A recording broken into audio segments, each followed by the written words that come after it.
राम राम आप सभी को। आपका स्वागत है मेरे पॉडकास्ट अनस्क्रिप्टेड कहानी।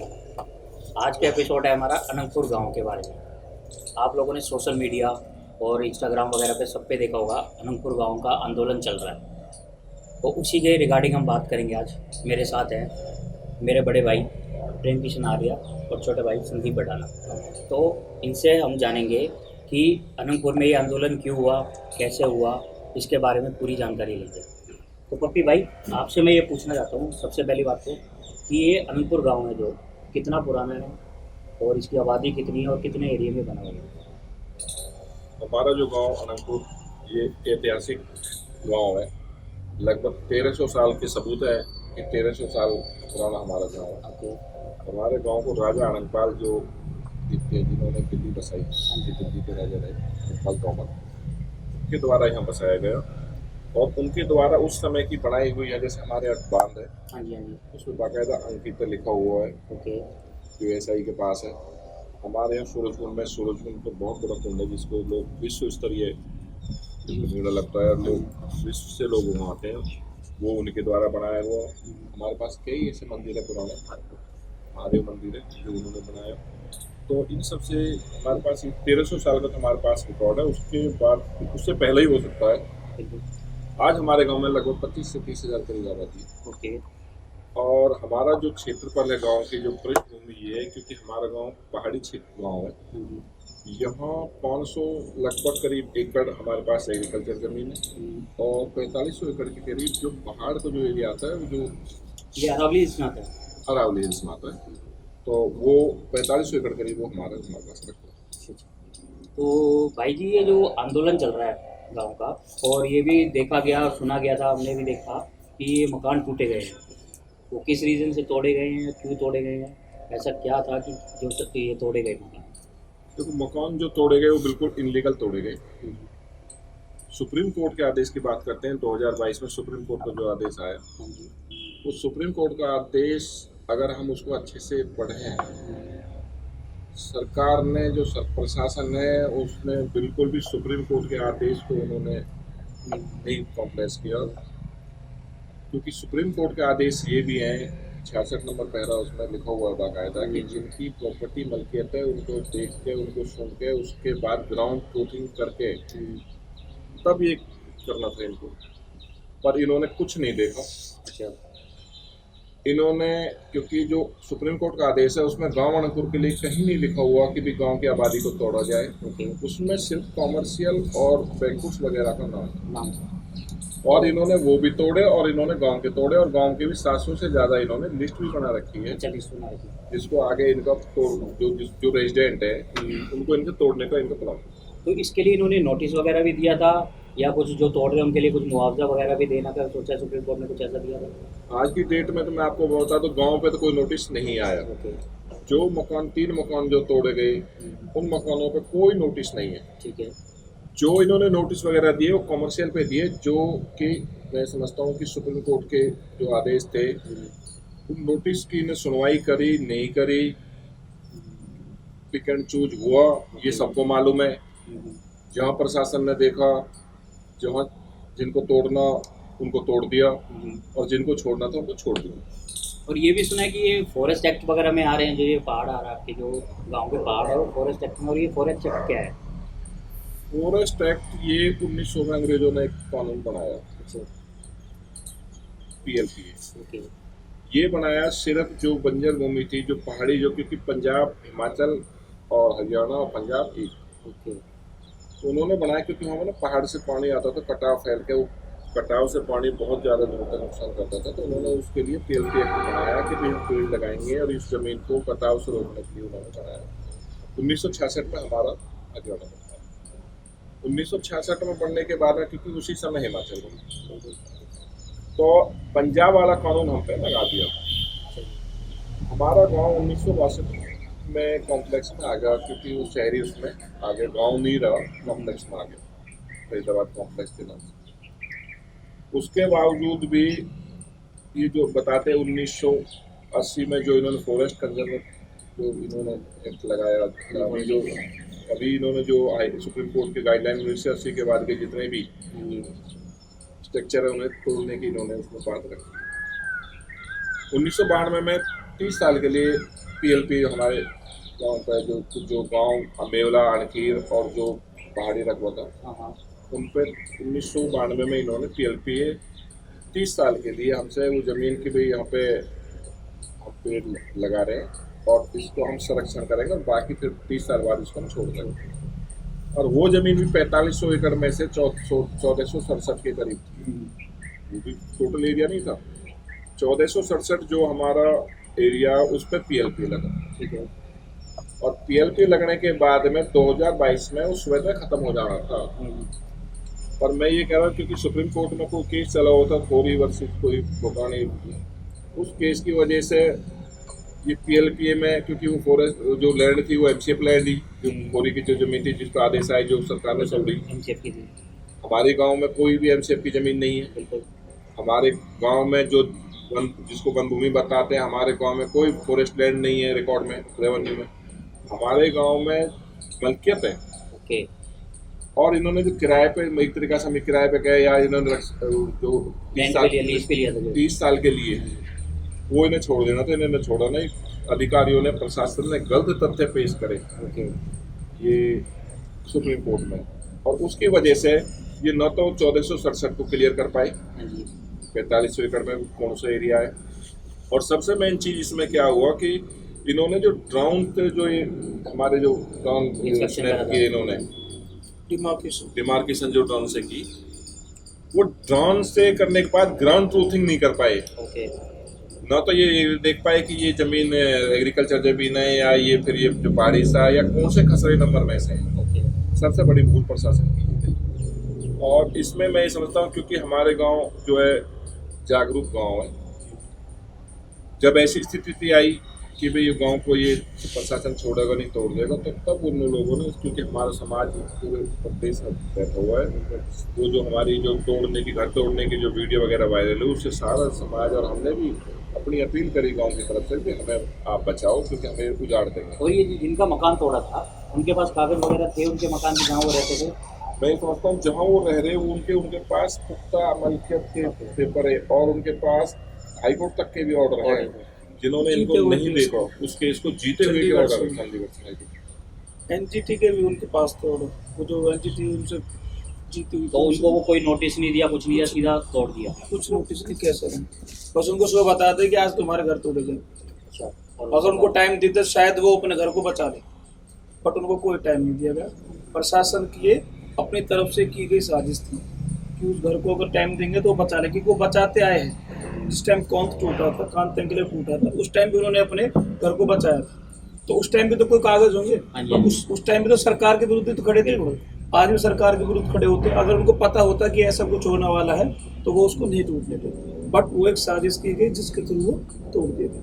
उसमें हमारे बहन बेटी को जो जिस तरह से घर से निकाला गया वो बिल्कुल भी देखने लायक नहीं। हाँ बिल्कुल, वो देखा था, वो वीडियो वायरल भी हुई थी, बहुत देखी थी वो लोगों ने। तो ये जो आंदोलन है ये आपका किससे है? गांव का जो ये आंदोलन है ये किसके साथ है आंदोलन? सुप्रीम कोर्ट के साथ है या सरकार के साथ? हमारा जो गांव का आंदोलन है वो अपनी मलकियत को बचाने का आंदोलन है। ओके। क्योंकि इसमें जो इन्होंने ड्रोन से जो मैपिंग की उसमें 6733 के करीब इन्होंने अनोखा स्ट्रक्चर जो इन्होंने घोषित किए हैं। उन 6733 में 700 करीब हमारे गांव आनंदपुर की तरफ है।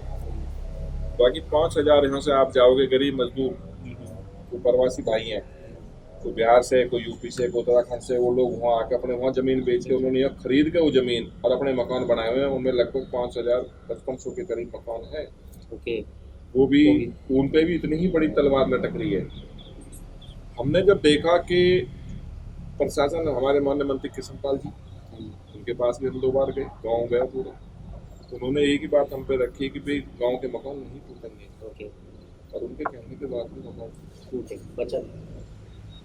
और मंत्री जी पे हमें पूर्ण विश्वास था, पर जब देखा कि नहीं प्रशासन हावी हो रहा है, नहीं बच पा रहा है, तो तब हम एक आंदोलन में पंचायत की तरफ चले, क्योंकि हम कम से कम अपना दुख हम अपने समाज को, अपने जो हमारे 36 बिरादरी है उनको बता सकें और हमें मदद मिले। तो इसमें जो आपने माया पंचायत करी थी, तो जो ये आपकी पंचायत हुई थी इसमें कौन कौन आया था? सिर्फ आपकी बिरादरी के ही आए थे या पूरा 36 बिरादरी के समाज के सब लोग आपके साथ आए थे? महापंचायत को एक हमारा ऐसा स्वरूप रहा कि जिसमें 36 बिरादरी के लोग हमारे हमें मदद करने आए। ओके। जिसमें समझता हूँ क्योंकि जाट समाज से हमारे 360 के चौधरी हैं, श्री सुरेंद्र सोलंकी जी, तो हमारे इसकी इस पंचायत के अध्यक्ष रहे। 52 पाल हमारी आगरा तक लगती है, जाट समाज की है, अरुण बेलदार जी वो उसके अध्यक्ष रहे। हमारे जाट समाज आए, हमारे एससी समाज आया, हमारे समाज की तो लगभग मैं समझता हूँ कि जितने प्रदेशों से लोग यहाँ आए उन लोगों का हमेशा जीवन में एहसान मत रहे। बिल्कुल। हमारे किसान यूनियन आई हमें बचाने के लिए, हमें राजनीतिक दल बचाना है जिसमें आम आदमी पार्टी, कांग्रेस, बीजेपी के भी उसमें कुछ लोग थे जो हमारे समाज थे, और चंद्रशेखर रावण जी की पार्टी, आजाद समाज पार्टी के भी हमारे पास लोग आए। मैं ये कहता हूँ सारे सर्वदलीय जितने राजनीतिक दल वो आए, किसान नेता आए और सामाजिक कार्यकर्ता भी आए, जिसमें जैसे मैं बताऊँ आप हर्ष शिकारा जी है, सामाजिक कार्यकर्ता है, जिसको ने भी देखा, जिसने भी सोशल मीडिया के द्वारा, मैं समझता हूँ किसी ने ये भी ना चाहा कि हमें निमंत्रण मिला या ना मिला, वो आए सब आए और उन्होंने पीड़ा समझी और हमें ऐसे दुख दर्द में हमारा साथ दिया। तो मैं ये समझता हूँ क्योंकि गांव अनंगपुर ऐतिहासिक गांव है, हर लोगों को पीड़ा है। बिल्कुल। जो आज आफत आई, तो ये जो आपका जो आए थे, जो महापंचायत हुई थी, तो उसमें क्या फैसला हुआ या क्या सबने मिलके डिसीजन लिया कि क्या होगा आगे, क्या करना है या क्या कैसे चलेगा आगे? महापंचायत में जो जो निर्णय हमारे सुरेंद्र सोलंकी जी ने सुनाया, उसमें ये सुनाया कि जो हमारी मलकियत की ज़मीन है, अभी पीछे हमारे सांसद हैं कृष्ण गुजर जी, उन्होंने भी बताया कि भी सिर्फ रेजिडेंट रिहायशी, वो नहीं।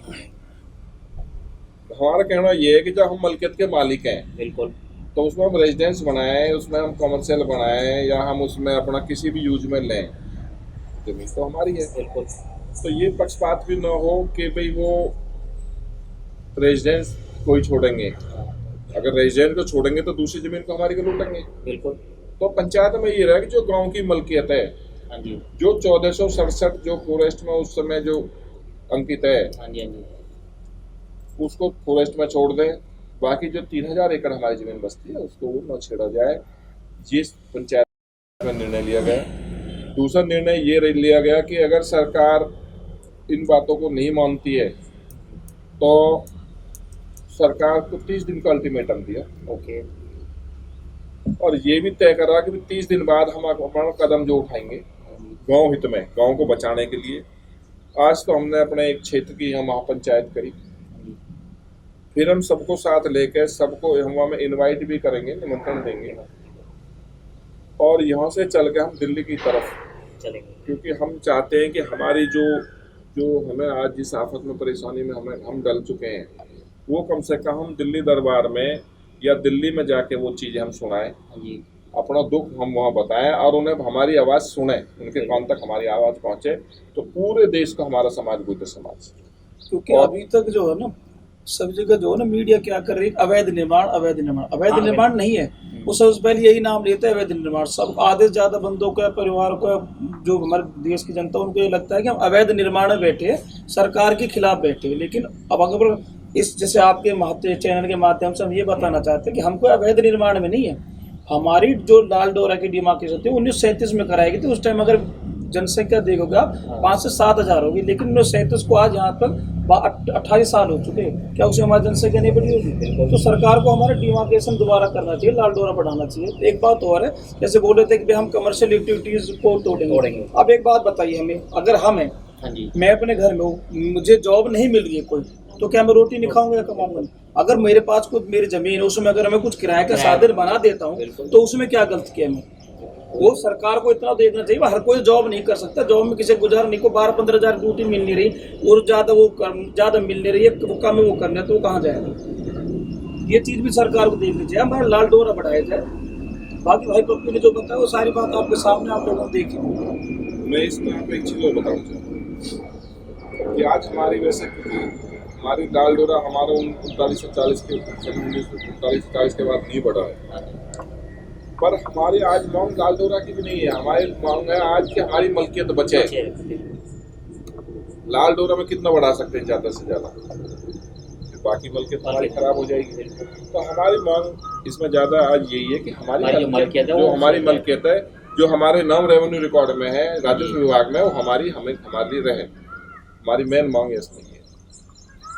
तो इसमें सरकार ने कुछ आश्वासन दिया या कुछ बोला उसके बारे में जब आपकी महापंचायत हुई कि हम या तो कमीशन तोड़ेंगे नहीं, या उन्होंने बोला कि अभी टाइम देंगे या नोटिस आएगा कुछ सुप्रीम कोर्ट से?